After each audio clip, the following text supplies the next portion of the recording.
Chapter 5 Bring on the Lamb was a whole lot of fun. For about 5 minutes, every time my heart beat, I could feel the blood pushing hot and hard on the inside of my sting spots, and the bite on my hand. But I couldn't let that slow me down. I had to get out of this neighborhood as quick as I could. I knew a nervous-looking, stung-up kid with a bloody dripping from a fish head bite and carrying an old, raggedy suitcase didn't look like he belonged around here. The only hope I had was the North Side Library. If I got there, maybe Mrs. Hill would be able to help me. Maybe she'd understand and would be able to tell me what to do. And for now, I could sneak into the library's basement to sleep. It was a lot later than I'd ever been up before, and I was kind of scared of the cops catching me. I had to be real careful, even if it was in the middle of the night. Even if I was crouching down, sneaking along the street like Pretty Boy Floyd. At the library, I walked past a row of giant Christmas trees that were planted on the side of the building. There was a door on the side with the light burning above it, so I kept walking in the shadows made by the big trees. When I got to the back windows, I almost busted out crying. Somebody had gone and put big metal bars on the windows. Even though I knew it was useless, I tried tugging at the bars, but they were the real McCoy, solid steel. I headed back to the Christmas trees. They were low enough to the ground that no one could see me unless they were really looking, so I started opening my suitcase. Most folks don't have sense enough to carry a blanket around with them, but you never know when you might be sleeping under a Christmas tree at the library, so I always wanted to keep mine handy. I untied the strange knots that the Amoses had put in my twine and opened the suitcase. I could tell right away that someone had been fumbling through my things. First off, whenever I put the blanket in, I always fold it, so that stops all the other things from banging up against each other. But those doggone Amoses had just stuffed it in without paying no mind to what was mashing up against. I lifted the blanket out and saw that everything else was still there.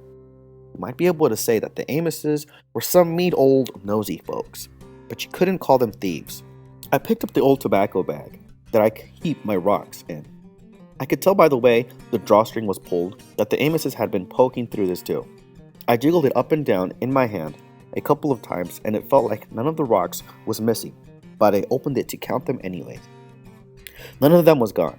Next, I pulled Mama's picture out of the envelope I kept in and held it so the light from the library side door would shine down on it. It looked like the Amoses hadn't heard it. This was the only picture of Mama in the world. Running across the top of it was a sign that it was writ on a long, skinny flag. It said, "Boys and girls, follow the gentle light to the misbegotten moon park." Underneath the sign, between the two big wagon wheels, was Mama. She was about as old as I am now, and was looking down and frowning. I can understand why she was so unhappy. This park looked like the kind of place where you could have had a lot of fun. In the picture, Mama was sitting in the real-life little midget horse. It looked tired and dragged out like those big workhorses do, but it had a teeny tiny body with a big sag where most horses have a straight back. Mama was sitting right in the middle of the horse's back, riding him side saddled, except there wasn't any saddle, so I guess you have to say she was riding him side sag. She had 2 6-shooter pistols in her hand, and the way her face looked, you could tell she wished she could have emptied them on somebody. And I know who that somebody was. Mama told me it was her father, my granddad. He'd gone and ruined everybody's fun that day by getting in a big fight with my mother about the gigantic white 25-gallon Texas cowboy hat that she was wearing. Mama used to tell me that hard-headed man insisted, mind you, that I wear that horrible hat. The hat was almost as big as Mama, and you could see it was fake because as tall as it was, no real cowboy could have worn it without getting it knocked off his head every time he rode under a tree or some telegraph wires. Mama told me that some man used to drag the midget horse all through her neighborhood with a camera, and if your mama or daddy signed a piece of paper, he'd take some pictures of you. Then come back in a couple of weeks so you could buy them. Mama wasn't looking like she had rocks in her jaw because The hat was so fake that a real cowboy would have laughed out of town for wearing it. She was mad because the hat was so dirty. When she used to tell me about her eyes would get big and burny, like the whole thing happened the day before yesterday instead of all those years ago.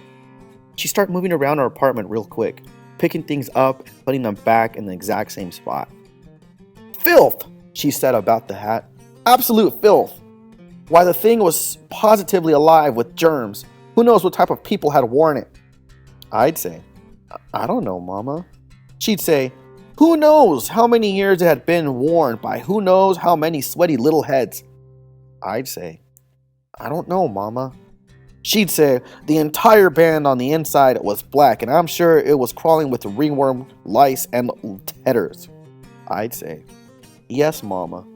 She'd say, "And that horrid little photographer didn't care. Do you imagine it ever occurred to him to wash it?" I'd say, "No, Mama." She'd say, "Of course not. We meant less to him than that horse he mistreated so." I'd say, "Yes, Mama." She'd say, "But your grandfather insisted. To this day, I cannot understand why, but he insisted. I'd say, "Yes, Mama." We had the conversation a lot of times. Me and Mama having the same conversations lots of times is one of the main things I can remember about her now. Maybe that's because when she'd tell me these things, she used to squeeze my arms and look right hard in my face to make sure I was listening. But maybe I remember them because those arm squeezing, face looking times were the only times that things slowed down a little bit when Mama was around. Everything moved very, very fast when Mama was near. She was like a tornado, never resting, always looking around us, never standing still. The only time stuff didn't blow around when she was near was when she'd squeeze my arms and tell me things over and over and over and over. She had 4 favorite things to tell me. One of them was about the picture and the other one was about my name. She'd say, "Bud is your name, and don't you ever let anyone call you anything outside of that either." She'd tell me, "Especially don't you ever let anyone call you Buddy. I may have some problems, but being stupid isn't one of them. I would have added that DY onto the end of your name if I intended for it to be there." I knew what I was doing. Buddy is a dog's name, or a name that someone's going to use on you if they're being false friendly. Your name is Bud, period. I'd say, "Okay, Mama." And she'd say every single time, "And do you know what a bud is?" I always answered, "Yes, Mama." But it was like she didn't hear me. She'd tell me anyway. A bud is a flower to be, a flower in waiting just for the right warmth and care to open up. It's a little fist of love waiting to unfold and be seen by the world. And that's you. I'd say, "Yes, Mama." I know she didn't mean anything by naming me after a flower, but it's sure not something I'd tell anybody about. Another thing she'd tell me was, "Don't you worry, Bud. As soon as you get to be a young man, I have a lot of things I'll explain to you." That didn't make me calm at all. That was like Bud Caldwell's rules and things to have a funner life and make a better liar out of yourself, number 83. Rules and things, number 83.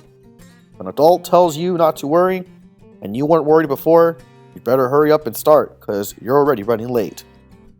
She'd tell me, "These things I'm going to explain to you later will be a great help for you."